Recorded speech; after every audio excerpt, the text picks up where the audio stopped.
Em nome do Pai, do Filho e do Espírito Santo. Amém. Infalível Criador, que dos tesouros da vossa sabedoria tirastes as hierarquias dos anjos, colocando-os com ordem admirável no céu, e distribuístes o universo com encantável harmonia. Vós que sois a verdadeira fonte da luz e o princípio supremo da sabedoria, difundi sobre as trevas da minha mente o raio do esplendor, removendo as duplas trevas nas quais nasci, o pecado e a ignorância. Vós que tornastes fecunda a língua das crianças, tornai erudita a minha língua e espalhai sobre os meus lábios a vossa bênção. Concedei-me o discernimento para entender, a capacidade de reter, a sutileza de relevar, a facilidade de aprender, a graça abundante de falar e de escrever. Ensinai-me a começar, regei-me a continuar e perseverar até o término. Vós que sois verdadeiro Deus e verdadeiro homem, e que viveis e reinais pelos séculos dos séculos. Amém. Em nome do Pai, do Filho e do Espírito Santo. Amém. Bom, então vamos lá, né, gente? Essa é a nossa aula número 8 do curso de Santa Joana d'Arc. E, retomando um pouquinho aí do que a gente estava vendo, não sei se vocês se lembram que na última aula a gente parou no ponto... Bom, na última aula, Joana, ela finalmente conseguiu chegar até o Delfim, até o futuro Carlos VII, e dentro de uma série ali de acontecimentos extraordinários, ela conseguiu convencê-lo da sua missão e recebeu ali o seu exército, as suas armas, os seus homens, e se dirigiu para levantar o cerco de Orleans. Não sei se vocês se lembram que eu frisei bastante isso, mas Joana era insistente assim, em dizer que a missão temporal dela, de uma forma muito objetiva, no primeiro momento era, primeiramente, libertar Orleans, que estava cercada há meses já, 7 meses, e conduzir o Delfim para Reims para ser coroado, né? Aí vocês lembram que lá atrás, quando a gente estava falando sobre a história da França, eu contei sobre a história dessa consagração, lá no batismo, no início da França, no batismo de Clovis, o rei dos francos. A gente vai retomar isso aqui hoje também. Então essa era a missão aí, temporal de Joana, num primeiro momento, e ela insistiu nisso. Então, na aula passada a gente viu de que forma surpreendente aí ela chegou a Reims, ela chegou a Orleans, e ela conseguiu, em 3 dias de batalha, levantar o cerco ali, que estava em torno da cidade, né? Ao longo de 8 dias, mas foram apenas 3 dias de batalha, o que os homens estavam ali tentando e resistindo já há 7 meses. A cidade já tinha se dado por perdida, não havia mais esperança, eles já não achavam mais nem que iam mandar socorro para eles ali. Enfim, então, após aí essa vitória brilhante, em que Joana teve que fazer uma série de milagres, por conta de não quererem obedecê-la, né? Até faz sentido. Aqueles capitães experientes, com a vida inteira combatendo, e ela dava ordens muito contrárias ao que a prudência humana deles dizia para fazer. Mas com o tempo e com os milagres ali, com as vitórias, eles foram vendo que era bom seguir os conselhos dela. Enfim. E aí ela conseguiu todas essas façanhas. E relembrando, eu vou compartilhar novamente com vocês aqui, porque... Porque eu preciso que vocês consigam visualizar, né? O que está acontecendo. Tá dando para ver aí, né? Então, relembrando. Aqui a gente tem Orleans, aqui está a cidade de Orleans, ela tinha vários portões em volta, e todos esses pontinhos vermelhos são os acampamentos dos ingleses que faziam um cerco aí na cidade. E Joana chegou aqui, ó, por esse portão da Borgonha, que era o único que não estava ocupado, para situar vocês no tempo. Estamos no ano de 1429, para a gente lembrar. Em fevereiro ela começou chegou lá no rei para convencê-lo, né, da sua missão, mas somente no dia 30 de abril de 1429 que ela chega aqui em Orleans. certo? Orleans estava cercada desde 12 de outubro do ano anterior, 1428. Então, ela chega 30 de abril, se organiza, tem lá as desobediências dos seus cavaleiros. No dia 4 de maio, ela ataca essas fortalezas aqui, de Saint-Lô, e consegue reaver. Depois, no dia 6 de maio, ela toma uma série de fortalezas, de posições que tinham aqui perto perto da entrada do rio, essas fortalezazinhas aqui. E ela é ferida também pela primeira vez, que a gente viu. E no dia 7, ela toma a principal, que era essa fortaleza aqui, que era o convento agustiniano aí, ó, do Papa. Enfim, que era uma posição muito importante ali para os ingleses. E ela é ferida pela segunda vez. E no dia seguinte, dia 8 de maio, os ingleses levantam o acampamento e vão embora. Enfim, então em 3 dias de batalhas ali, Joana conseguiu levantar o cerco e isso foi uma grande vitória, uma vitória na qual ninguém acreditava. Ok, só que acabou aí essa vitória, a gente viu que Joana entrou na cidade, foi aclamada gloriosamente ali, mas quando queriam agradecer a ela, dizia para que agradecessem a Deus, mandou celebrar uma missa e já queria no dia seguinte seguir aí com a sua missão, que era reconquistar o reino da França, num sentido mais amplo, né? Num primeiro sentido ali, era essas duas coisas iniciais. Levantar o cerco de Orleans e levar o rei para ser consagrado ali, coroado em Reims. Então, o objetivo temporal imediato dela, depois dessa vitória de Orleans, era restaurar a autoridade do rei, certo? E ela tinha isso muito claro, essa necessidade, tanto pela questão sobrenatural, pela questão da consagração ali que foi instituída pelo céu, séculos atrás, na fundação do reino, pela graça de Estado que o rei receberia depois de ser coroado, mas também por uma questão humana do poder dele diante ali dos seus súditos, diante do reino, diante daquela tradição que todo o povo legitimava e sempre legitimou, do rei passar a reinar após a sua coroação solene em Reims. Então, ela dizia que a coroação do rei seria o triunfo da França.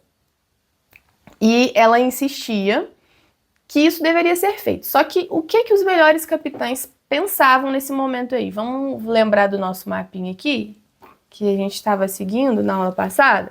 Bom, isso daqui é a França, né? Todos esses desenhozinhos aqui. Para vocês lembrarem, tudo que tá de azul, essa parte aqui, e essa pequena partezinha aqui, que é lá onde nasceu Joana, em Dom Remy, essa parte é a parte fiel ao Delfim, ok? Que se manteve o tempo todo fiel ali a Carlos. Essa parte em laranja, e essa aqui, é a parte tomada já pelos ingleses, ocupada pelos ingleses. Lembrando que a Inglaterra está aqui em cima, ó, separada da França pelo mar, e os ingleses já tinham tomado tudo isso aqui. Só que, aí, quero relembrar uma coisa importante aqui, para vocês não ficarem perdidos e se situarem novamente. Lembram que lá, né, quando a gente falou da Guerra dos 100 Anos, basicamente é uma disputa em que a Inglaterra queria tomar o território francês porque o rei da Inglaterra se julgava com direito ao reino da França. E a França seria consumida aí pela Inglaterra. E quando os ingleses invadiram a França, aconteceu algo para piorar a situação. Alguns nobres franceses começaram a passar para o lado dos ingleses. Então, além da invasão, além do invasor externo, durante esses 116 anos aí, a França viveu também uma guerra civil, a gente pode dizer assim, do seu próprio povo. Por quê? Porque aqueles que se aliaram ao invasor, que se aliaram aos ingleses, passaram a ser chamados de borguinhões. Não sei se vocês se lembram disso. Então, quando a gente fala, toda hora a gente fala que, os borguinhões, quem eram os borguinhões? eram os aliados dos ingleses, eram aquelas regiões da França que se aliaram ao invasor. E aqui, essa parte de amarelinho era chefiada pelo Duque da Borgonha. O duque dessa região, ele estava à frente aí dos borguinhões, aqueles que apoiaram o invasor. Essa região amarela aqui, essa região toda aqui, eram os apoiadores dos ingleses junto com essa região laranja. Então, só o que está de azul, que era o povo leal ao Delfim. E, bom, se por um lado os borguinhões eram aqueles franceses que apoiavam o invasor inglês, por outro lado, os Armagnacs eram os franceses fiéis ao Delfim. Então, basicamente, a guerra civil ali, naquele momento, se dava entre borguinhões, apoiadores dos ingleses, e Armagnacs, leais ao Delfim, tá? Lembrando disso.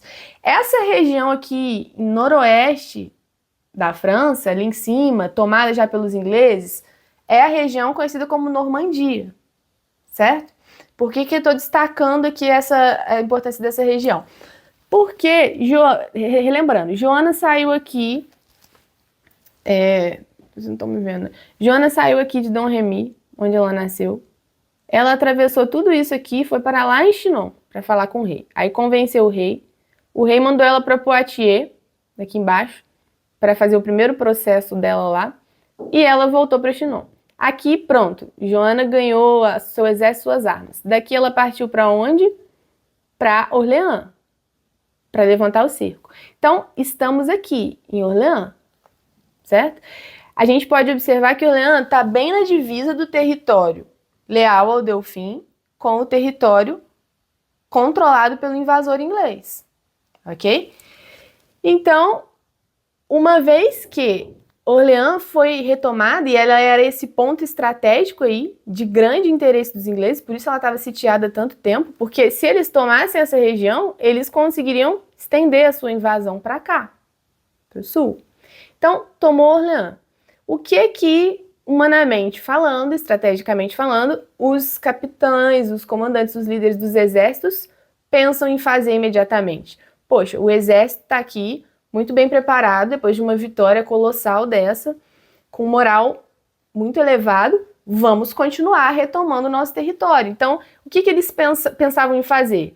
Vim retomar a região da Normandia, toda essa região que era a região ocupada pelos ingleses, que era onde chegavam os ingleses. Enfim, porque se você retoma a região invadida aqui, os franceses que estavam traidores, eles iam ter que submeter também, enfim.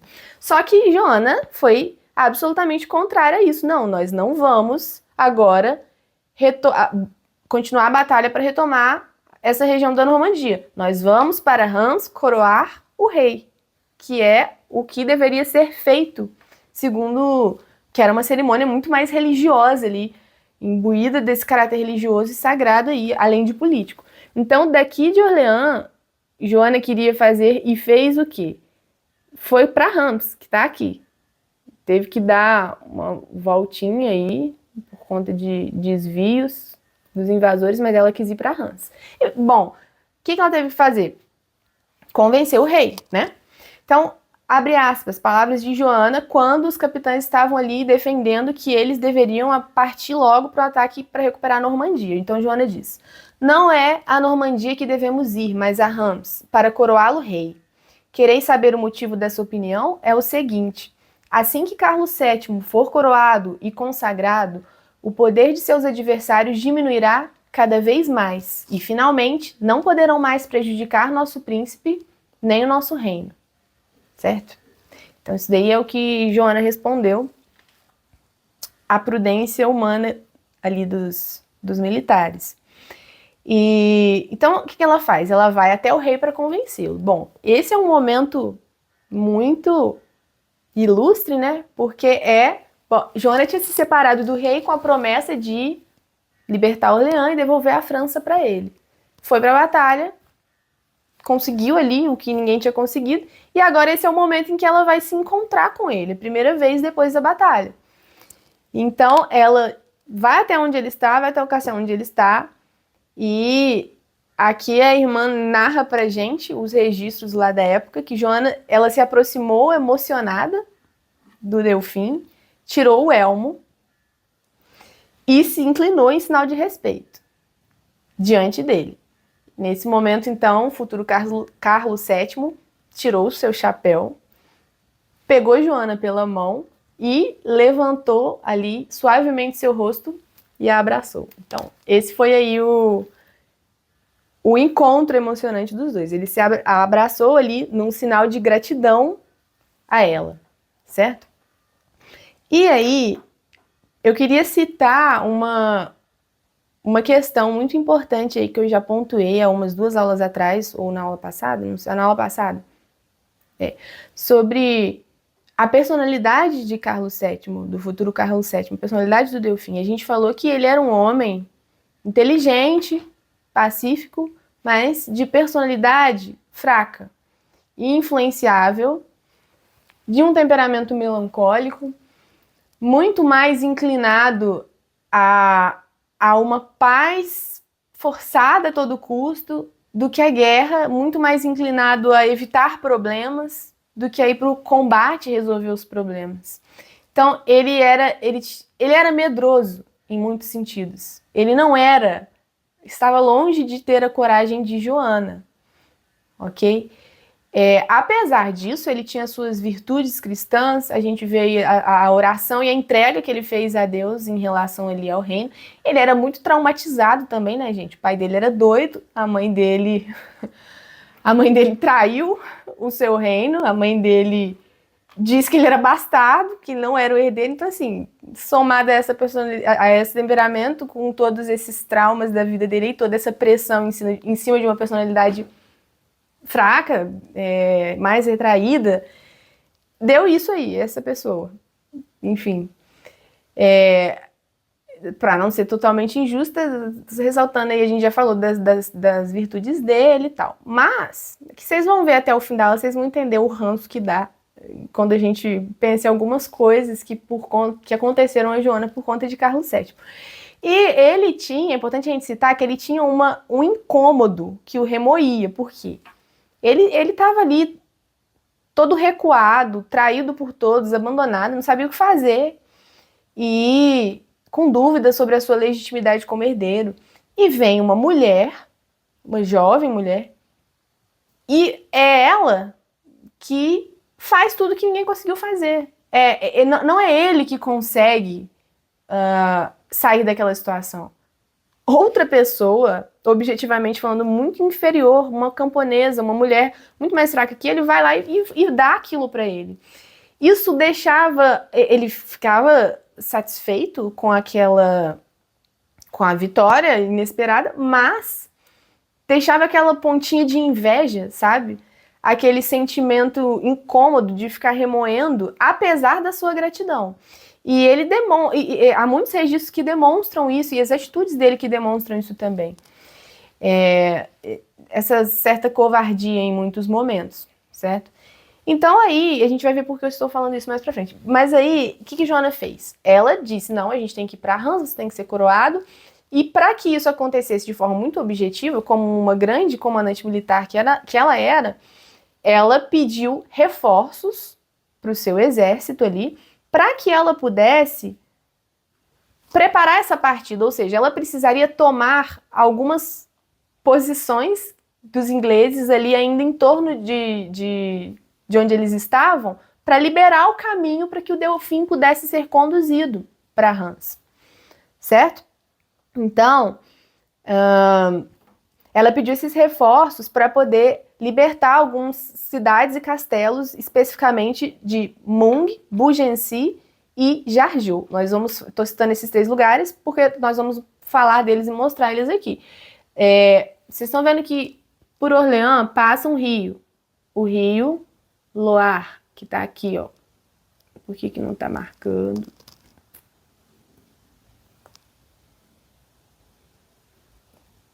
Tá aqui, ó. Aqui o rio. Ele passa por aqui. Então, em torno desse rio, tinha essas 3 fortalezas que precisavam ser libertas dos ingleses para que o Delfim pudesse passar.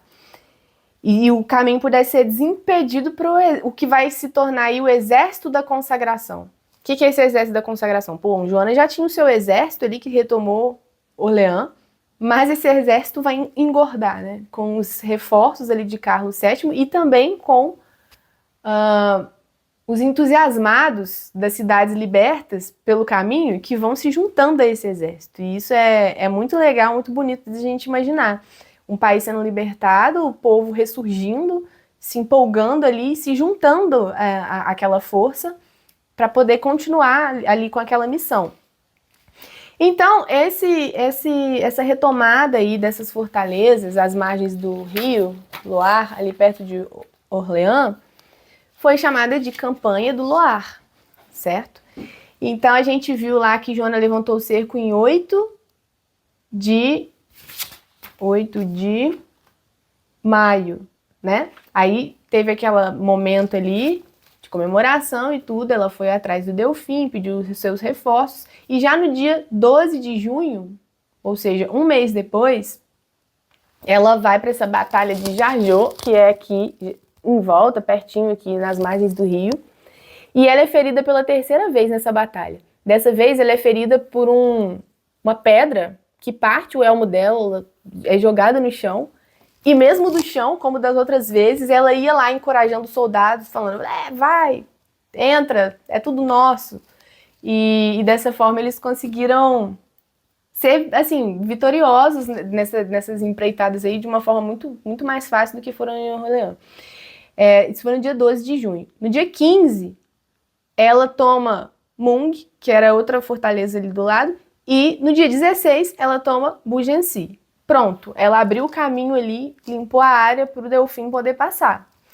E essas cidades que foram sendo libertas, o povo comemorando, foi se juntando ao exército da consagração. E aí eles partiram para Reims, nesse caminho que eles fizeram aqui, ó. Mas tem uma coisa interessante que a gente precisa ressaltar, que se vocês observarem,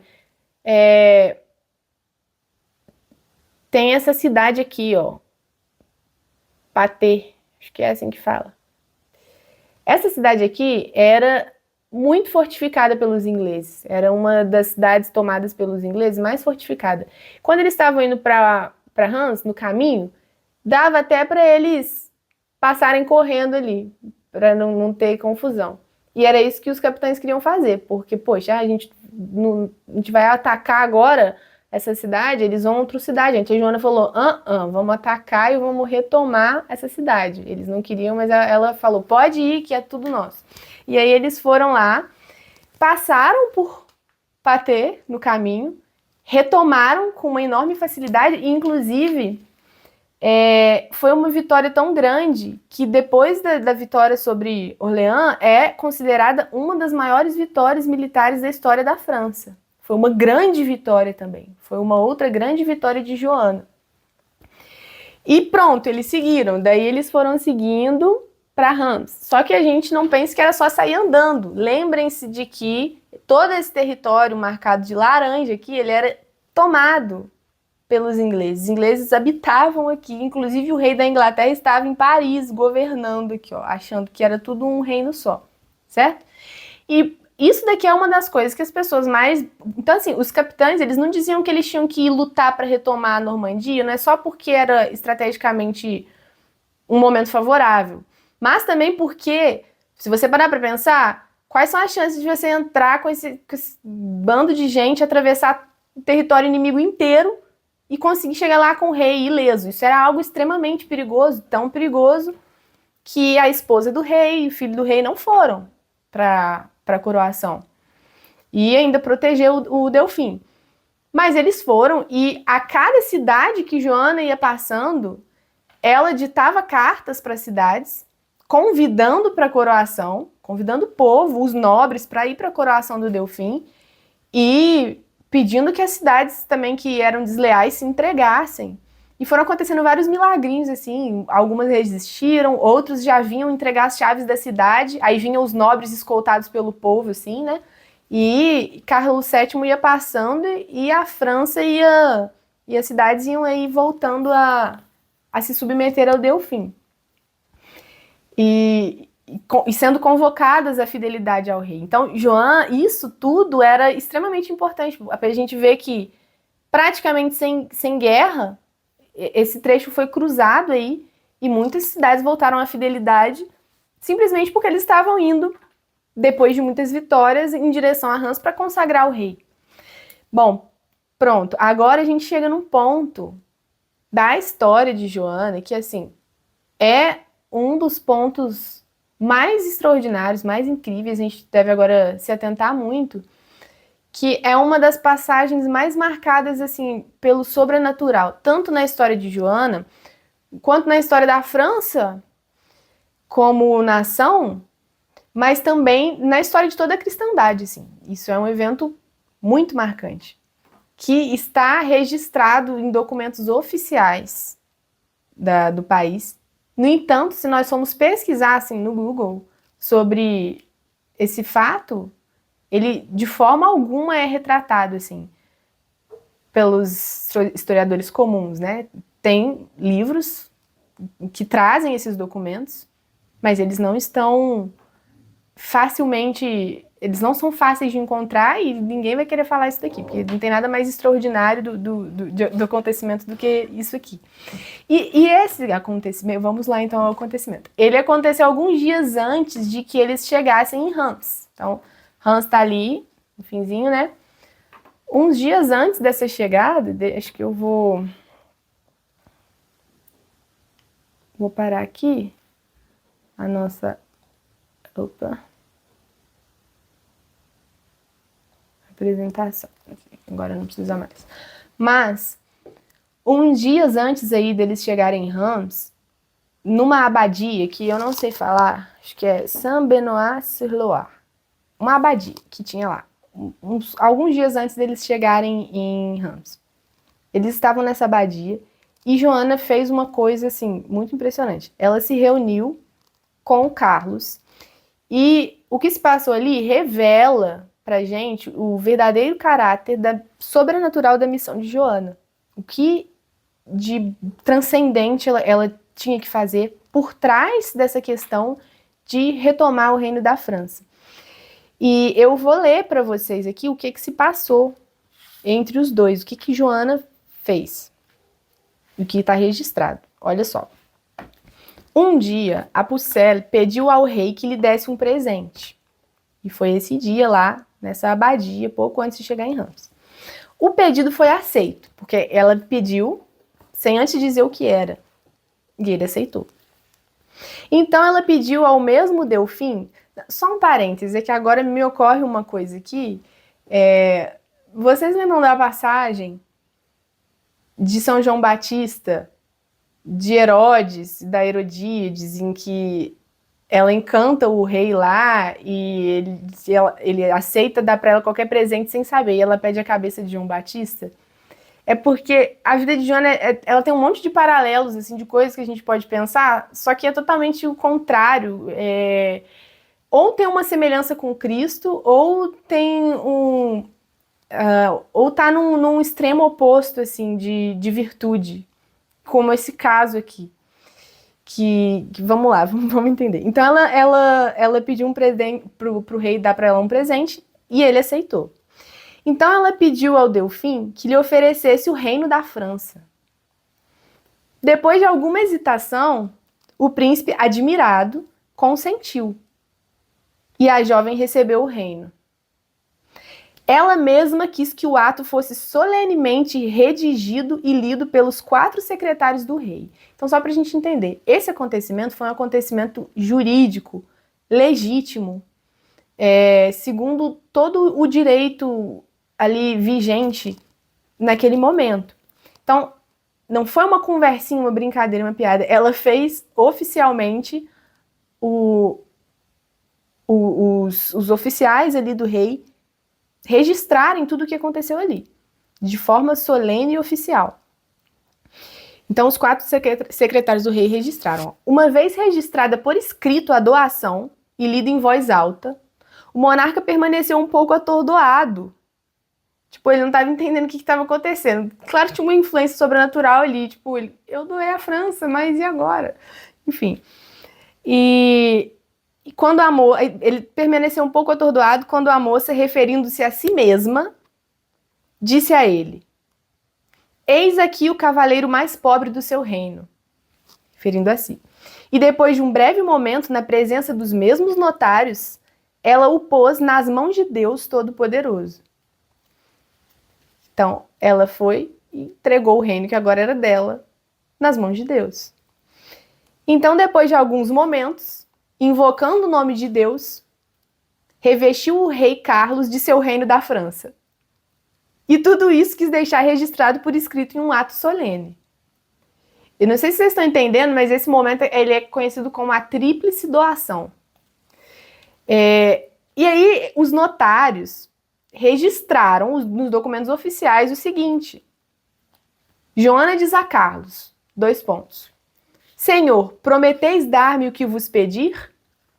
O rei hesita, depois consente. Joana, : Senhor, doai-me vosso reino. O rei, estupefato, hesita novamente, mas comprometido por sua promessa e subjugado pela influência sobrenatural da jovem.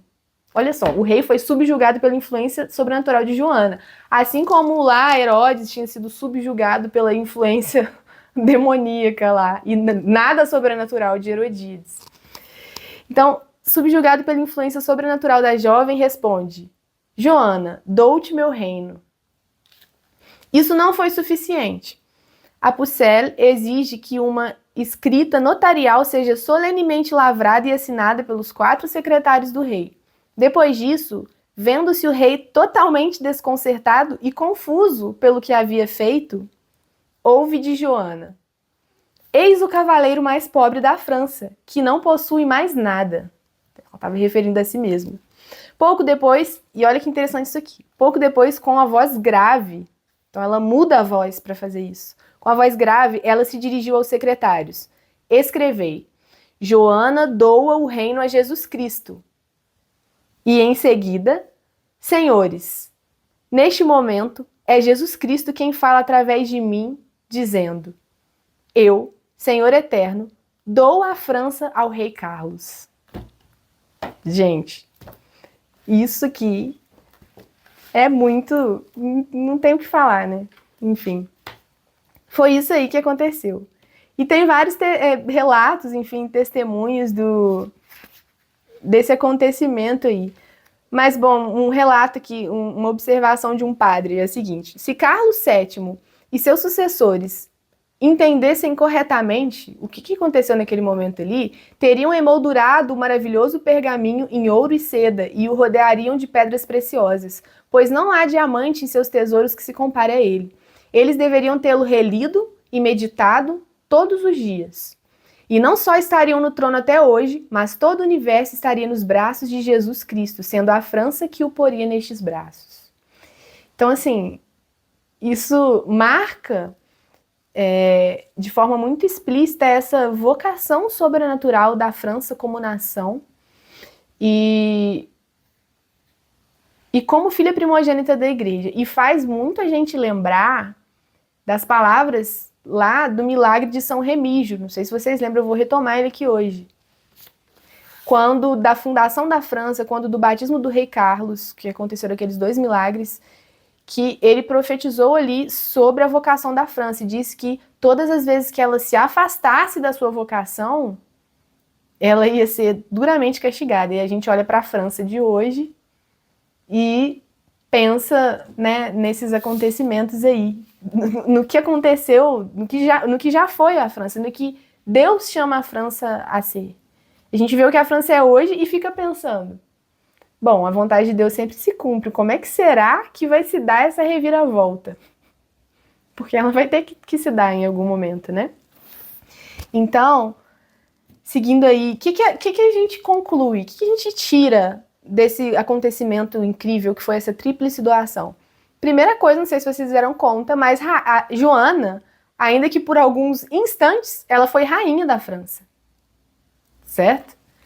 E por isso esse título aí de Joana, que até dá nome para essa obra aqui da irmã, que é Joana, rainha, virgem e mártir. Ela tem esses 3 títulos aí. como santa também, e como personalidade histórica, enfim. E só que, além disso, uma coisa assim, importantíssima é a revelação através do Reino da França desse mistério do reinado social de Cristo. E a gente tem que pensar muito nessa realidade. A gente tem que procurar entender melhor isso. Esse Cristo quer reinar na sociedade, ele quer reinar em todos os corações. A devoção do Sagrado Coração tem muito a ver com isso também. E como Jesus mesmo pediu em diferentes momentos que os países, e pediu que a França fosse, século depois aqui, ele pediu que a França fosse consagrada ao seu Sagrado Coração. E ele demonstra também a predileção de Deus, em muitos sentidos, sobre a nação francesa. Sobre isso, quero ler para vocês outra passagem, que é a seguinte, ó. Toda vez que Joana se refere à França, em suas cartas ou insinuações, ela a chama de Reino Santo. Por isso, sustenta o padre Georges de Nantes o seguinte: aderir à verdade de Joana é admitir e aceitar que Cristo é o verdadeiro rei da França, que ele governa soberanamente esse reino porque ele o escolheu. Ele o ama e, de fato, é seu vaso de eleição. A donzela, portanto, não se limitou a adorar Jesus como seu Deus, mas reconheceu nele o verdadeiro rei da França. E não só num sentido figurado. Ela concretizou isso daí pelos nossos meios humanos, certo? Mostrando que Deus quer reinar sobre a França e que o rei seja o seu representante. O rei, não o Macron. Enfim, vamos lá. Por isso, o principal objetivo da missão de Joana d'Arc é a proclamação da realeza de nosso Senhor Jesus Cristo. Da realeza de Cristo. E ela se tornará a heroína desta causa até os dias de hoje, revelando o caráter sagrado da autoridade. Toda sua missão poderia reduzir-se a demonstrar com seus atos o dogma da realeza social e política de Nosso Senhor como verdadeiro soberano e legislador. Isso aqui é uma lição para nós, nos nossos dias, no nosso tempo de tanta confusão e dúvida a respeito dessas questões. Mas não, Deus é o Senhor do universo, Ele é o Senhor do mundo. Ele não está lá, aqui está o céu, mas a Terra está ali separada, as coisas funcionam de um jeito diferente. Não. Deus já reinou socialmente sobre esse mundo. Ele quer continuar reinando. Ele permite que a história se passe de diferentes formas, mas isso aqui revela um grande mistério para a gente. Faz a gente pensar no mundo em que a gente vive hoje. Ok? E um comentário muito interessante, né? Isso aqui é o quê? 1429. Não sei se todo mundo sabe ou já ouviu falar. Em 1689, ali, Jesus apareceu para Santa Margarida Maria Lacoque, na França também. E nessa época quem governava era Luís XIV. E Jesus pediu que a França fosse consagrada ao seu Sagrado Coração. E o rei não fez isso. Isso só foi feito 100 anos depois. E a França, o que aconteceu aí, nesse período? O início da Revolução Francesa. 100 anos depois desse pedido de Jesus que não foi cumprido. E aí a gente lembra das palavras de São Remígio lá, que toda vez que a França não fosse fiel à sua vocação, ela pagaria caro por isso. E foi aí o que aconteceu, ok? Então o monarca francês, ele governa no lugar de Cristo, que é o verdadeiro rei. E isso mostra essa intervenção divina e particular sobre a nação francesa e única na história do mundo, assim, pelo menos no Novo Testamento. Intervenções políticas do céu dessa forma, tirando no Antigo Testamento, só se deram nessa situação e com essa nação.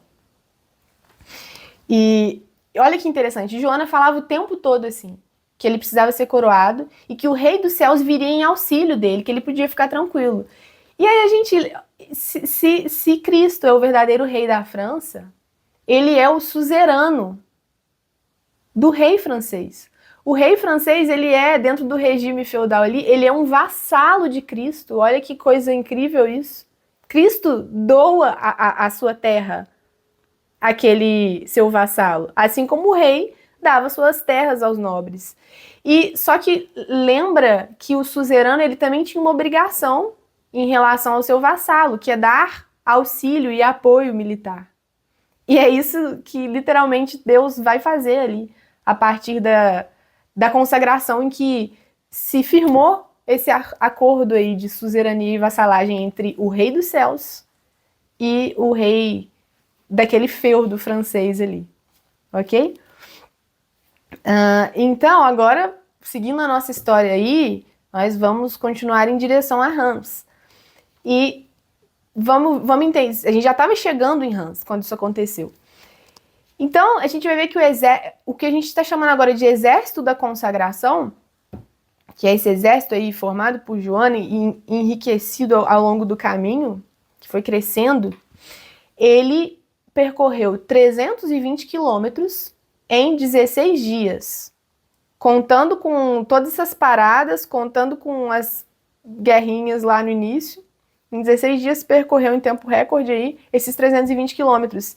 E então eles chegaram em Reims em meados ali de julho de 1429, o ano que a gente está. E aí a gente precisa ter em mente uma coisa. Reims, vocês lembram lá onde ela está? Eu vou voltar com o meu mapinha aqui, que tem mais coisa para mostrar para vocês além disso. Vocês lembram aqui, né? Onde é que tá? Reims está aqui, ó. Lá no território ocupado pelos ingleses e na divisa com o território francês da Bourguignon, ocupado pelos bourguignons, fiéis ali aos ingleses, ok? Tá lá em cima. E Reims era uma das cidades chaves aí da França, uma das principais cidades, e também era uma das cidades que primeiro passou para o lado dos ingleses e que tinha feito juramento de fidelidade ao rei da Inglaterra, esses traidores, e tinha renovado esse juramento. E o rei medroso, Delfim, Carlos, ele temia por isso. Então ele tinha medo, porque ele ia chegar em Reims para ser coroado, mas Reims era fiel ao rei da Inglaterra, e ele estava com medo disso daí. E Joana teve que ficar o tempo todo encorajando ele ali. Vou ler aqui um pedacinho do que ela falou para animar ele, ó. Não tenhais medo, gentil Delfim. Os bourguignons virão à vossa presença. Antes que estejais diante das muralhas da cidade, eles se renderão. Vamos, não hesiteis. Se quiserdes agir com audácia, em breve dominareis todo o reino. Ela queria falar, anda, seu covarde. Não, Joana, não podemos falar isso. Então ela falou, se quiseres agir com audácia, em breve dominareis todo o reino. Certo? Ele não é meu rei, então eu posso falar. E porque Joana era muito boazinha, assim, muito submissa, ela nunca vai fazer nenhuma crítica, mesmo quando ele traía ela várias vezes. Enfim. E realmente isso aconteceu. Quando eles estavam chegando lá diante dos portões, os nobres já saíram, escoltados ali por muita gente do povo, e eles se entregaram pacificamente. As chaves eles deram lá para o Delfim, e foi isso daí. Um dos milagres que aconteceram também. E aí eu quero relembrar a origem da consagração em Reims, de novo. E vocês lembram que lá em 400 e alguma coisa, retomando aí lá no início da Idade Média, depois da queda do Império Romano, que Clovis, o rei dos francos, ali daquela região, era um bárbaro, com aquelas religiões lá, os deuses. E a esposa de Clovis, Clotilde, era cristã, inclusive foi santa depois disso. E o bispo da região ali era São Remígio. E um monge lá, um eremita, disse para Clotilde, o Clovis estava guerreando lá com as regiões, com outros povos ali, para poder dominar a região. Os francos tinham um estandarte que tinha 3 rãs, uma coisa horrível assim. Aí esse eremita disse para Clotilde, a esposa de Clovis, que ela deveria fazer um estandarte branco com 3 flores de lis, que até hoje é o símbolo da França, simbolizando ali a trindade e a pureza, e que se ele fosse para a batalha com aquele símbolo, ele venceria. Ok? Ele foi e ele prometeu que se fosse ver se isso desse certo, ele ia se converter ao deus de Clotilde, que era a esposa dele. Então ele foi, ganhou essa batalha, depois disso ele se converteu, e ele foi batizado por São Remígio, em Reims, ok? Inclusive Dom Remy, que é a cidade de Joana, faz referência a Dominus Remígios, ao Senhor Remígio. Então tudo na vida dela assim tá ligado com essa missão dela, sabe? Até o lugar que ela nasceu. E então no Natal do ano 496, Clovis I, primeiro rei francês ali, foi batizado e foi coroado. E eu não sei se vocês se lembram de 2 milagres que aconteceram. Quando ele chegou, vou ler a partezinha aqui para vocês de novo. Quando eles entraram na igreja lá em Reims, todo aquele povo todo, apareceu de repente uma luz mais brilhante que o sol, inundou a igreja, o rosto do bispo ficou radiante, de São Remígio, e uma voz ressoou ali, que todas as pessoas presentes ouviram. A paz esteja convosco, sou eu, não temais, perseverai em minha direção.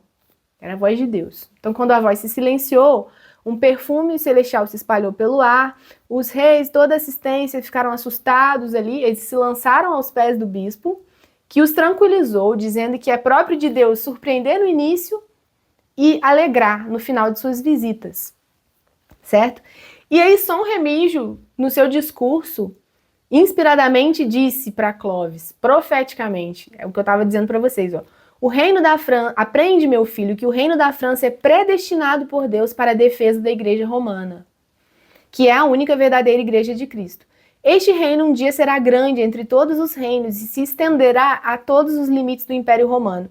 Submeterá todos os povos ao seu cetro e durará até o fim dos tempos. Será vitorioso e próspero enquanto for fiel a Roma, mas será severamente punido sempre que for infiel à sua vocação.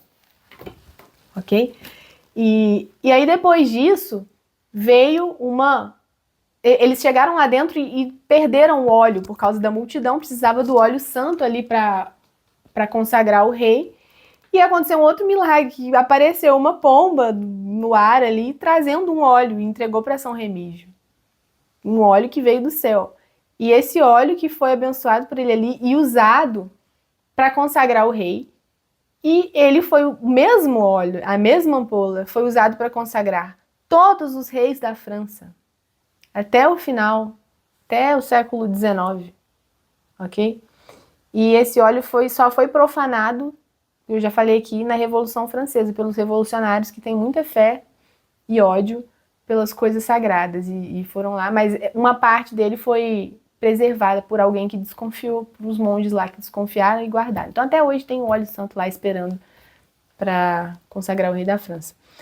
E vou aproveitar aqui e mostrar para vocês. Isso aqui é uma imagem, uma escultura que tem de São Remígio com a pomba chegando ali com a ampola com óleo sagrado, ok? E uma outra pintura aqui, não é essa que eu queria mostrar para vocês, não.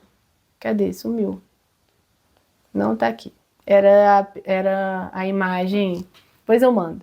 Era a imagem da coroação de Clovis. Muito legal. Bom, então, agora a gente chega na coroação de Carlos. A gente estava falando lá da primeira coroação do rei da França, de Clovis, no ano de 496, para lembrar por que isso é tão sagrado.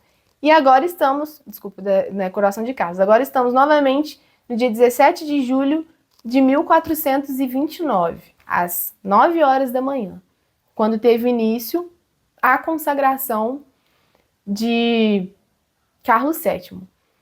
Estava presente na consagração os pais de Joana, o tio, aquele lá que ela convenceu de levar ela em Vaucouleurs. A primeira pessoa que ela convenceu da missão foi o tio dela. O padrinho dela também estava presente. E os irmãos dela que já tinham se juntado a ela aí na batalha, ok? A gente fica reclamando que a missa aí da Semana Santa demora muito, a consagração do rei demora 5 horas, tá? Então, juntando tudo, o juramento, a unção, a entrega das insígnias, a aclamação. Tem uma imagem aqui da coroação do rei. Existem várias pinturas desse momento, que é a coroação de Carlos VII. Então tá ali o bispo, aqui Joana d'Arc com seu estandarte do lado. Só tá um pouco fake, porque nessa pintura aqui ela tá de cabelo grande, né? E ela tinha cortado o cabelo. Mas ela permaneceu o tempo todo ao lado de Carlos VII aí nesse momento solene.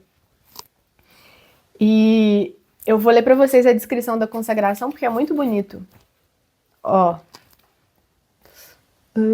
O prelado, então, tomou uma cânula de ouro, um pouco do óleo, que era o óleo santo, misturou com outro, consagrado pelo bispo, para administrar os sacramentos, e passou a ungir a cabeça, o peito, as costas e os braços do rei, dizendo: eu te unjo com óleo santificado para o reino, em nome do Pai, do Filho e do Espírito Santo.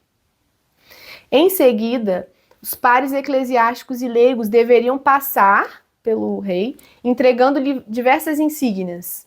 Uma grande túnica com flores de lis, uma capa, o anel. Olha como que você faz um paralelo com um padre, com a ordenação de um sacerdote. O padre, os paramentos de um sacerdote aí. Realmente, a consagração do rei da França é de uma solenidade que é muitas vezes dita quase sacramental. Fazendo uma analogia, claro que não é um sacramento que acontece ali. Então, a túnica com as flores de lis, uma capa, o anel, a espada, as esporas de ouro, o cetro de ouro, a mão da justiça em marfim e, por fim, a pesada coroa de 4 quilos de ouro maciço com a qual o arcebispo coroou o Delfim. Ok? Então, isso daí é o relato da consagração de Carlos VII. Depois dessa consagração, em gratidão aí a Joana e a sua família, Carlos VII concedeu o título de nobreza, ou seja, eles eram camponeses, foram elevados à categoria de nobres. A Joana, aos seus pais, aos seus irmãos e perpetuamente a toda a sua descendência. Então eles foram elevados aí ao título de nobreza. E ele perguntou a Joana o que ela queria. O que você quer? Tipo, de presente. Sabe? E Joana imediatamente respondeu: eu quero que a minha cidade, Dom Remy, e a cidade vizinha sejam isentas do imposto real. Olha só, ela pediu isenção de impostos para a cidade dela, de onde ela veio. E olha que interessante, curiosamente, isso foi mantido perpetuamente até quando? Adivinhem? Quando que Dom Remy perdeu a isenção de impostos concedida pelo rei a pedido de Joana, porque isso daí tem um caráter, assim, bem católico, né? E bem nada igualitário. Então, enfim, foram os revolucionários da Revolução Francesa que suspenderam esse direito aí de Dom Remy de ter essa isenção de impostos. Por quê? Porque igualdade. Então, todo mundo tem que pagar impostos. Foi revogado. Então, logo após a consagração, assim como Joana havia profetizado, o cenário político mudou totalmente, certo? Então, por quê? Porque agora o rei da França tinha sido coroado legitimamente, as cidades foram ali, muitas delas o reconhecendo como rei. Então, a partir daí, Henrique VI, que era o rei da Inglaterra, que estava em Paris governando, ele começou a ser exposto como um usurpador estrangeiro, que estava realmente invadindo ali. E isso provocou a união dos franceses, levantou a moral dos franceses e eles se uniram. Então, foi uma renovação política, uma renovação militar e uma renovação espiritual que a nação francesa recebeu após essa coroação. E aí, nesse ponto aí que é o auge da glória de Joana, já revelamos que também vai chegando ao fim a glória de Joana. Depois disso aí, é só ladeira abaixo que a gente vai ver na vida dela. Então, acabou a glória de Joana. Ela vai começar agora o período de intensas provações, traições. Ela não vai mais conseguir exercer a sua missão de libertar o reino francês. Ela fez a parte principal, as coisas... Tanto é que a França vai ser realmente totalmente libertada dos ingleses alguns anos depois da morte de Joana. né? Mas essa parte principal é a retomada do rei, consagração do rei, ela tinha resolvido. Então, Joana, e ela já sabia que a sua hora se aproximava. Ela já tinha sido avisada de que ela não duraria muito. Ela já tinha dito lá pro rei assim, eu só vou durar um ano e pouco, eu preciso correr. Por isso que ela tinha pressa de fazer as coisas. Porque ela sabia que, pois, São Miguel falou pra ela, você tem que libertar a França. E, tá, mas você vai morrer, tá? E ela, meu Deus, eu preciso correr. Preciso resolver isso aqui, tem pouco tempo. E aí a gente vê que apesar dessa gratidão aí que o rei expressou por Joana, que fez isso aí pra família dela, a gente vê que agora o rei não tá mais acuado naquela situação de não sei o que fazer. Agora ele tá por cima da carne seca. Ele foi coroado, ele retomou o reino e tudo mais. O que ele fez? Parou de dar ouvidos aos conselhos de Joana. Foi querendo ele governar, querendo ele... Não, eu sou o rei, eu vou governar e eu vou recuperar aqui o meu reino. E outra coisa, ficou lá, quis ficar curtindo a nova glória dele também, por mais tempo do que o recomendado. Quem não estava mais em apuros, ele começou a dar novamente ouvidos aos seus conselheiros. Vocês lembram que os dois principais conselheiros do rei, que eram o conselheiro e o bispo de Reims, eles sempre foram contrários a Joana. Eles queriam fazer as coisas que eles decidiam. E eles eram muito pacifistas. Eles não queriam ir para guerrear, eles queriam conseguir ficar negociando e achando que por negociações eles iam conseguir fazer os ingleses saírem de lá. Então, eles queriam impor na França essa política pacifista deles, através dessa influência que eles fariam sobre o Delfim. Inclusive aceitando negociações com o traidor. Quem são os traidores? São os borguinhões. Lembram? Os que eram aliados aos ingleses. Eles queriam ficar fazendo acordos para ir retomando o território para ver se eles ficavam leais ao Delfim novamente. Então, a partir daí, Carlos VII começou a trair Joana no sentido de não dar ideia aos seus conselhos e fazer as coisas por trás das orientações dela. Então, os borguinhões, depois que ele foi coroado, mandaram mensageiros ali para Carlos VII.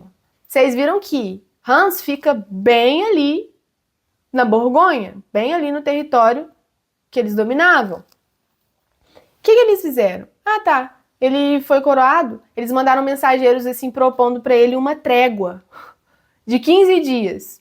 Ah, vamos ficar 15 dias assim de trégua, sem guerra. Aí o que a gente vai te dar em troca? A gente promete que a gente vai devolver Paris depois, tá? E vai te dar um dinheiro aqui. E aí ele, tá bom. E foi lá e aceitou a negociação de paz, achando que ele ia recuperar o restante da França por essa falsa paz.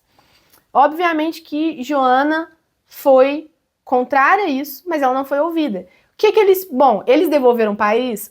Óbvio que não. O que eles fizeram nesses 15 dias? Aproveitaram para reforçar Paris, porque era evidente que eles iam querer retomar a capital. Então, eles tiveram 15 dias, na verdade a gente vai ver que foi mais, para poder ficar reforçando seu exército, se preparando ali, e naquele momento em que o exército da consagração estava no seu melhor momento, o melhor momento de todos, de tamanho, de força, de confiança, e no momento em que o inimigo estava mais fragilizado. Aquele era o momento de retomar, estrategicamente, de retomar o território. Mas não, o rei não, vamos ficar aqui de boa, curtindo a minha coroação, espairecendo, recebendo os louros e deixando o inimigo lá reforçar, porque eu não gosto de confusão, de conflito, eu prefiro resolver tudo na paz.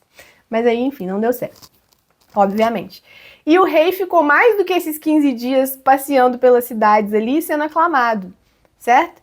E, claro, várias cidades ali foram retomando a sua fidelidade nessas passagens, enquanto e ele achando que a estratégia dele estava sendo muito melhor que a de Joana, porque afinal ele sem brigar, ele estava retomando ali algumas cidades, enquanto isso o inimigo estava se fortalecendo. E o que acontece aí? Bom, esse impulso inicial da libertação da França tinha sido dado e ia se concretizar mais lentamente ou mais rapidamente, dependendo da fidelidade, da inteligência dos meios humanos. A gente viu que demorou ainda um pouco por causa da burrice dos meios humanos, enfim. Mas a gente vai ver também que a missão de Joana, a missão redentora, cristificante de Joana, continuava. mas não de forma compreensível para nós, para os meios humanos aí. Porém, de forma... Tá, vou deixar aqui. Porém, da forma como Deus quis que se concretizasse. Porque agora vai começar o verdadeiro calvário de Joana. Então, o que acontece nesse momento? Olha que interessante. Lembra que as vozes de Joana diziam, São Miguel Arcanjo, Santa Catarina, Santa Margarida, diziam para ela tudo que ela tinha que fazer pontualmente em relação à guerra. Ela já tinha recebido uma ciência infusa de guerra, então ela era um gênio militar. Adicionado a isso, eles diziam objetivamente para ela o que ela deveria fazer. A partir daí, as vozes de Joana, que continuaram falando com ela frequentemente, não deram mais para ela indicações do que fazer em termos da guerra, certo? A partir daí eles começam, eles não dão mais conselhos de guerra, as vozes. Elas começam a preparar Joana para as provações que ela ia viver. E era sobre isso que as vozes falavam com ela. Mas elas não diziam que não era para Joana ir para a guerra, era para ela continuar, ela tinha que obedecer o rei, ela tinha que continuar a sua missão, que tinha sido dada antes, só que agora era por conta própria. Ela que ia ter que agir humanamente nessa parte. Na parte mais importante, ela continuava mais intensamente a ser advertida pelas suas vozes, certo? E então o que ela faz? Uma vez que as vozes não diziam mais claramente para ela o que ela deveria fazer militarmente, ela se juntou aos comandantes ali e às decisões deles. Em tudo que podia, ela se submetia às decisões deles. Mas no campo de batalha, ela continuava liderando o seu exército. Para a gente entender, aquilo que era conhecido como exército da consagração era o exército de Joana. Ele continuou ali, ele ainda existia. E ela estava à frente dele. E esse era o exército leal a ela, que seguia as ordens dela. E ela tinha ali um nobre, o Conde de Dunois, que era o melhor amigo dela, e que eles eram uma dupla militar fantástica, e faziam tudo muito bem juntos. E só que existia o restante do exército francês, do rei, certo? Que deveria ter reforçado esse exército da consagração, deveria ter permitido que Joana continuasse ali a sua campanha, porque aí, depois que ele foi consagrado, aí sim, o que ela queria fazer? Ela queria ir lá fazer o que eles queriam fazer antes, recuperar a região ali. E ela continuou seguindo a batalha, só que agora ela obedecia em tudo o rei, mesmo sem concordar com ele. E o rei era totalmente influenciado e manipulado pelos seus conselheiros. Mas esse fato de Joana ter passado a se submeter e não a impor o que deveria ser feito, porque ela não estava mais recebendo ordens diretas sobre o que fazer ali, na guerra. E olha como isso demonstra a santidade dela e um total desapego de posições, de poder que ela tinha, de mérito, ela não tinha nenhum apego a isso. Uma vez que ela não estava tendo ordens diretas do que fazer, mesmo que ela visse que não era aquilo, ela se submetia a quem tinha autoridade ali maior do que ela. Então, para todo mundo, era meio evidente que o próximo passo era retomar Paris, como eu tinha dito aqui. E é isso que Joana quis ir fazer, logo que ela conseguiu retomar ali seu exército. Só que os conselheiros do rei não queriam, eles queriam tirar esse poder de Joana. E Joana, ela tinha um poder junto ao povo, junto ao seu exército. O exército, ele seguia ali lutando por causa de Joana. Então não era simplesmente tirar o poder dela. Então aqueles conselheiros traidores ali do rei, eles quiseram enfraquecer o poder de Joana, deixando as coisas darem errado, para tentar dizer assim que não, é o que a gente faz que tá dando certo. Então, Joana mandou fazer o quê? Cercar Paris. Lembra do cerco de Orléans? Agora os franceses iam cercar Paris, para retomar Paris. Então começou aí o que é conhecido como cerco de Paris, que não deu certo, por conta dessa falta aí de apoio, ok? Então ela cercou Paris, eles começaram a fazer os acampamentos em torno de Paris, porque é isso que ela achava que deveria ser feito. E Joana foi ferida ali, nesse cerco, pela 4ª vez, por uma flecha que perfurou a coxa dela. E essa batalha, quando eles cercaram ali Paris, foi uma batalha, esse dia, foi uma batalha no dia 7 de setembro, muito dura para os dois lados, que durou o dia todo, enfim. Mas por fim, os franceses se retiraram, porque depois que Joana foi ferida, e ela foi retirada do campo de batalha, eles, enfim, começaram a perder posição ali, já estava difícil, e perderam a batalha daquele dia. E ela queria retomar o ataque no dia seguinte, para conseguir retomar Paris. Mas o que Carlos VII fez? Não mandou os reforços que eles precisavam, deixou eles sem suprimentos, sem soldados, e deu uma ordem, por influência de seus conselheiros, para convocar Joana e o exército da consagração para sair de Paris, no meio do cerco, meio ali da batalha. Ele simplesmente mandou ela suspender o ataque e voltar. O que Joana fez? Imediatamente obedeceu. Se as vozes dissessem para ela, fica, ela ficaria. Como era ela que estava decidindo, por mais que ela soubesse que aquilo deveria ser feito, ela recebeu uma ordem do rei, ela obedeceu.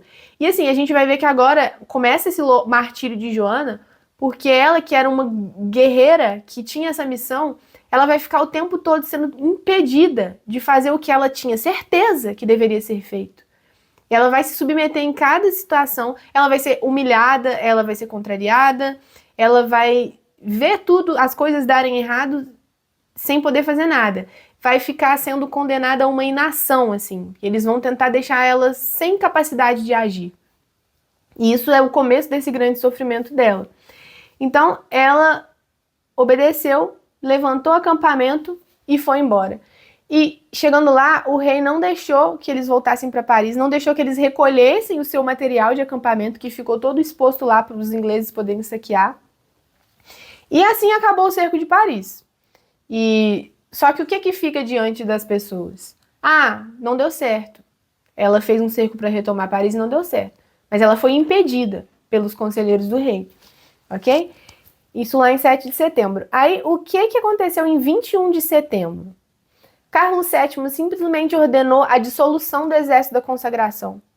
Ele terminou com o exército da consagração, com as campanhas ali. Ele separou Joana da sua dupla militar, que era o conde de Dunois, mandou ele fazer outras coisas, e ele manteve Joana com um contingente pequeno de homens ali para ela comandar, só que aí ela ficava sendo vigiada, ela tinha que ficar lá junto com o rei, com seus conselheiros, e eles ficavam mandando ela para, em vez de deixar ela ir fazer o que ela sabia que tinha que fazer, que era retomar as cidades, ficavam mandando ela para pequenas incursões ali, pequenas retomadas de fortalezas que eles precisavam em determinado momento. E assim, ela ficou sendo manipulada, foi separada lá da sua dupla militar, o Duque de Alençon, e eles eram muito amigos. Inclusive, ele foi pessoalmente ao rei pedir a presença dela, dizendo que ela era necessária para animar as tropas, mas o rei não permitiu, lá nas outras campanhas maiores que eles estavam fazendo. Então ela permaneceu com ele ali e os conselheiros do rei conseguiram, e aos poucos, neutralizando essa influência militar de Joana. E ela ia participando dessas retomadas de fortalezas próximas para essas missões que eles faziam contra o conselho dela. E eles mandavam Joana sem suprimentos, prometiam reforços que nunca chegavam, e isso ia derrotando moralmente aqueles soldados. Então ela ficou nessa espera, nessa inação, durante ali longos meses que foram se passando. E aí chega aí nos aproximando aí do fim dessa tragédia, desse período aí pós a consagração em que Joana ficou meio que sendo tolhida na sua ação ali, sendo tirada de cena aos poucos. Lembram que lá em Reims, quando ele foi coroado e tudo, aí veio o chefe dos Borguinhões lá, que era o Duque da Borgonha, Filipe. Tinha prometido devolver Paris e tal, feito aquela paz. O que ele fez? Não devolveu Paris, não cumpriu nenhum dos acordos que ele tinha feito com Carlos VII. Carlos VII lá, sem fazer nada. E, além disso, ele começou a atacar uma das principais cidades lá da região, que era Compiègne. Essa cidade era muito estratégica, eles começaram a atacar. E outras fortalezas ali. Mas os franceses leais resistiram, eles não queriam entregar aquela região ao Duque da Borgonha. Os habitantes de Reims, eles começaram a ficar indignados com aquilo que estava acontecendo, vendo que os Borguinhões não cumpriram nenhum dos acordos, estavam atacando para poder tomar cidades ali que eram leais ao rei, e o rei não fazia nada. Eles foram atrás de Joana. Joana, pelo amor de Deus, faz alguma coisa, olha o que está acontecendo. E aí Joana não aguentava mais. Ela foi atrás do rei e implorar para ele que deixasse ela defender a região, ela retomar a defesa daquela região ali. E aí o que o rei fez? Ele permitiu, mas extraoficialmente, que ele era cagão. Então, os conselheiros dele lá não queriam que fizesse isso, enfim, aí ele deixou, ele pode ir, tipo assim, mas não foi oficial, sabe? Tanto que ela foi acusada de fazer as coisas sem ele deixar, mas não foi, ela pediu autorização e ele autorizou, pode ir, mas não mandou apoio, não mandou dinheiro, não mandou provisões, não mandou nada. Ela foi combatendo lá precariamente com os seus homens que eram leais a ela. E aí, essa cidade era então Compiègne. E voltando para o nosso mapinha, cadê? Olha só. Ó, para a gente se situar, Orleans tá aqui, Reims tá aqui, é onde foi a consagração. Paris tá aqui, onde foi o cerco lá para retomar a capital. Compiègne tá bem aqui, ó. Naquela região ali, ocupada pelos ingleses, perto da região da Borgonha e tudo. E é nesse trágico lugar aqui que Joana vai ser presa, vai ser capturada pelos ingleses. Quando ela... Então, vocês entenderam o que aconteceu, né? Os ingleses cercaram Compiègne, isso. E, aliás, os ingleses não, os borguinhões.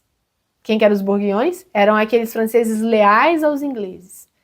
Eram os traidores da pátria. Então, eles cercaram Compiègne e o povo foi lá pedir ajuda de Joana, o rei deixou, ela foi lá para poder derrubar o cerco aliás, para poder resistir ali no cerco, né? Eles cercaram e ela foi lá resistir. Enfim.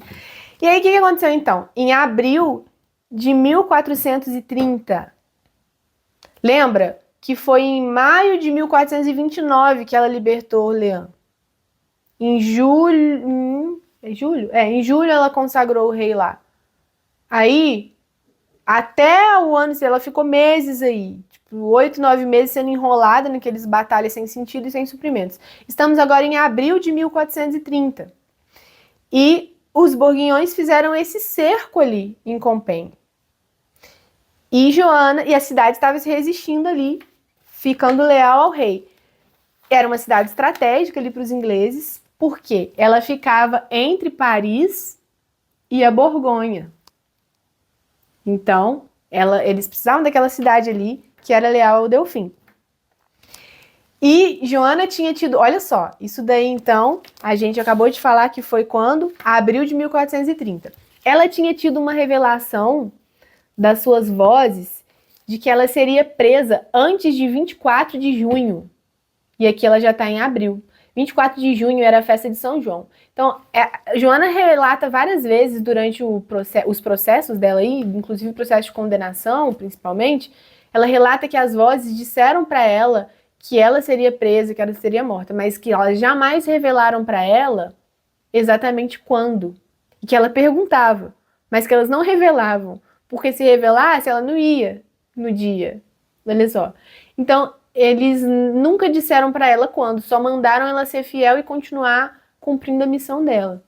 Inclusive, nem mostrei para vocês Santa Catarina de Alexandria aqui, ó. Santa Catarina de Alexandria que disse para ela quando que disse para ela que ela seria capturada, mas não disse quando. E quando ela chegou, o dia que ela chegou em Compiègne, antes de entrar na cidade, ela foi na missa, ela comungou. Assim que ela saiu da comunhão, ela disse para os seus soldados mais próximos ali o seguinte, abre aspas, antes de entrar em Compiègne: meus filhos e caros amigos, quero vos dizer que fui vendida e traída, e que em breve serei entregue à morte. É por isso que imploro que oreis a Deus por mim, pois nunca mais poderei servir ao rei e ao reino da França. Olha o que ela lamenta, ela ir sendo traída todos esses meses aí, estava lá lamentando, nunca mais vou poder servir ao meu rei. Porque ela sabia que estava chegando o momento dela ser presa. A gente está em abril e antes de 24 de junho. Era a única certeza que ela tinha. Depois disso, ela entrou em Compenha. Então, quando ela chegou na cidade, lembrando, o que tinha acontecido no dia anterior? Os Borguignões tinham feito um cerco na cidade. E a cidade de Compenha, em frente à cidade de Compenha, tem um rio, o rio Oise. Tem um rio, e esse rio tem uma pontinha, né? Uma ponte elevadiça. E a cidade tem os seus portões. Então, igual o filme, sabe? Que desce a ponte para você atravessar o rio, mas você pode subir a ponte para o seu inimigo não passar. E fecha os portões e fica todo mundo escondido lá dentro da cidade. Então, era assim. Eles estavam lá dentro e o inimigo, os Borguignões, fizeram seu acampamento do lado de fora. Então, o que Joana fez? Joana entrou na cidade e ela quis fazer o quê? Preparar um ataque imediato, porque eles iam ficar sabendo que ela chegou, para não dar tempo deles se prepararem. Então ela chegou e já foi preparando um contra-ataque para as fortalezas que eles montaram ali ao redor dos Borguignões, e para não dar tempo de que eles pedissem reforços, ok? E essa ponte aí, que era elevadiça, e estava aí no rio, que cercava a cidade, o que aconteceu? Joana passou por essa ponte, juntamente com o seu exército, para poder atacar uma posição inimiga ali dos Borguignões que estava próxima da ponte, ok? Então, o que aconteceu? Quando ela passou pela ponte, indo atacar essa posição com seu exército, nesse momento, um destacamento inglês, os ingleses agora, apareceu inesperadamente e caiu em cima do exército dela. Veio para ajudar os Borguignões. Caiu bem no meio do exército de Joana, dividindo o exército ao meio. Então, a gente tem que conseguir visualizar isso da seguinte forma. Deixa eu tentar mostrar mais ou menos aqui, para a gente conseguir entender. É tipo assim, é só... Ai, meu Deus, o que eu tô fazendo? É só uma ideia. Tipo, vamos supor que aqui tá Compenha, ok? Aí tem os portões da cidade aqui. É só um esboço, tá? Não é exatamente isso aqui, não. Aí, beleza. Aqui tem o rio. Tem o rio. Aí, aqui, tem uma ponte para passar pelo rio. E aqui tinha um destacamento dos ingleses lá. Os ingleses são o capetinho aqui, ó. Tá? Então, Joana, com seu exército, veio, saiu, passou no portão, atravessou a ponte, estava chegando aqui para poder atacar o destacamento. Aí o que aconteceu? Vou fazer de novo aqui. Ela estava chegando aqui, tá o exército dela. Do nada veio os ingleses aqui, ó. Aqui não, porque não vai dar para ver que... Então, o exército dela estava espalhado assim, ó, de vermelho aqui. Aí veio os ingleses e, ó, no meio do exército dela. Atacou ele bem no meio. O que aconteceu quando atacou ele bem no meio? Ele ficou dividido.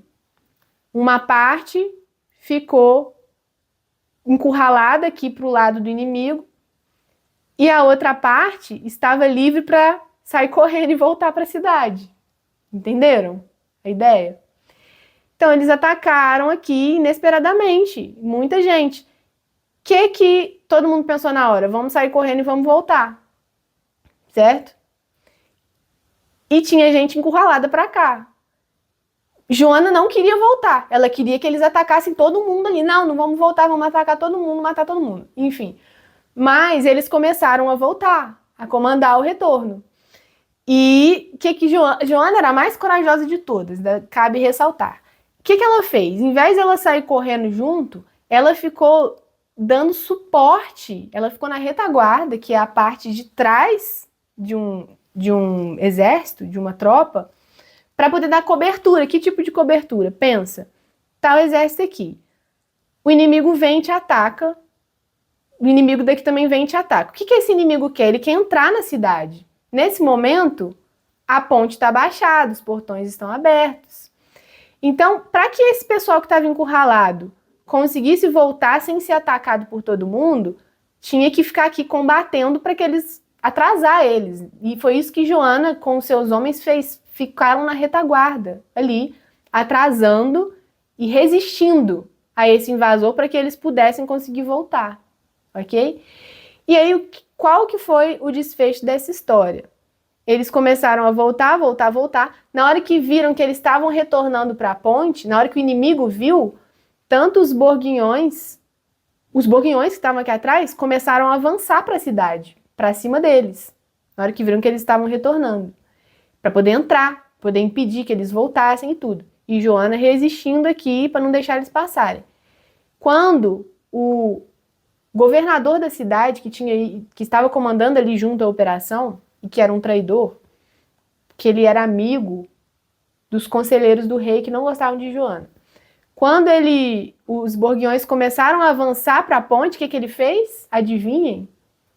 Subiu a ponte, deixando Joana do lado de fora, junto com um pouquinho dos seus homens. Ou seja, o pessoal que ficou na retaguarda, resistindo para que eles pudessem entrar, eles entraram e o governador da cidade simplesmente subiu a ponte, fechou os portões e deixou Joana com um punhadinho ali de homens do lado de fora, no meio do inimigo. E nesse momento, Joana foi atacada no seu cavalo, foi derrubada. No que ela foi derrubada, com aqueles poucos homens que estavam ali, veio um homem, um soldado, um arqueiro borguinhão, ou inglês, não lembro, todo bonzinho, dizer para ela que era um nobre, que ia ajudar ela e levantar ela e tudo. Aí ela não reagiu naquele momento e eles capturaram Joana ali, naquele momento que ela caiu do cavalo. Então, para vocês verem, aqui tem algumas ilustrações que retratam esse momento da captura de Joana ali, nos portões de Compiègne, às margens do rio, perto da ponte. Ela foi capturada. Ali, Joana d'Arc prisioneira, no cerco de Compiègne. Ela sendo derrubada do cavalo. Aí o nobre fingindo de bonzinho, levantando Joana para poder aprisionar ela, tadinho. Então, nessa hora aqui que Joana foi aprisionada, foi capturada, ok? Então, assim, eu não vou entrar em detalhes nisso aí, mas por vários registros e relatos, muitos historiadores apontam que ela foi traída e ela foi entregue pelo próprio governador da cidade. Como eu disse, ele era amigo dos conselheiros do rei lá, que eram contrários a Joana. E ela foi capturada diante da cidade que ela estava tentando defender, e ela foi deixada para trás por aqueles que ela estava protegendo, para que se livrassem, ok? Outra coisa interessante, nesse mesmo momento aí que ela foi presa, os 2 irmãos de Joana estavam com ela, e eles também foram presos. Apesar de que depois eles foram levados para lugares diferentes. E, enfim, houve uma tentativa frustrada de libertar Joana aí, comandada pelo João de Orleans, não sei se vocês lembram, aquele que desobedecia a ela. Aí tinha o capitão Laíre, que ficava blasfemando o tempo todo e ela ficava xingando ele. Agora ele estava comandando a expedição que ele disse que ia libertar a capitã dele a todo custo. Enfim, mas não deu certo. Isso foi mais pra frente, não conseguiram libertar a Joana. E é isso, gente. Paramos nesse momento que Joana foi capturada.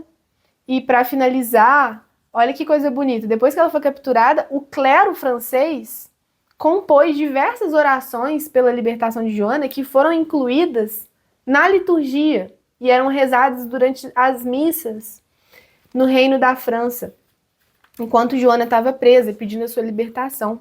E aí, para finalizar, eu só vou ler para vocês rapidamente algumas dessas orações. Ó.